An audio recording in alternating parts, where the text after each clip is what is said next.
Welcome to Blizzard Fire. We hope this video helps fire up your solution.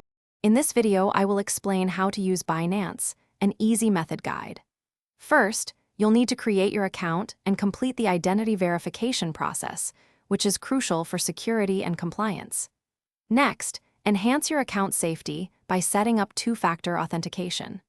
Finally, learn how to easily fund your wallet using various deposit methods, getting you ready to start trading quickly and efficiently. Now that your account is set up, let's dive into buying and selling. You'll learn how to purchase cryptocurrency using traditional money or by exchanging other digital assets. We'll also cover placing sell orders for your holdings, ensuring you can exit positions when needed.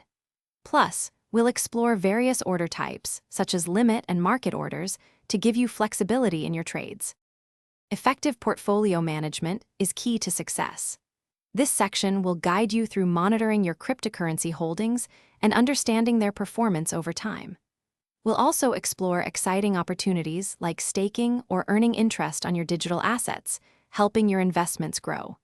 Finally, learn how to securely withdraw your funds to your bank account or another external wallet when you're ready. To truly master Binance, we'll explore some advanced trading features and powerful analytical tools that can give you an edge. Understanding risk management strategies is also crucial for protecting your investments and making informed decisions. Remember, a fresh environment helps clear your mind for better trading. Life's too short for a stinky car, grab Little Tree's black ice. Check the description for a link to this and other great deals. Thanks for watching. If you found this helpful, don't forget to like and subscribe.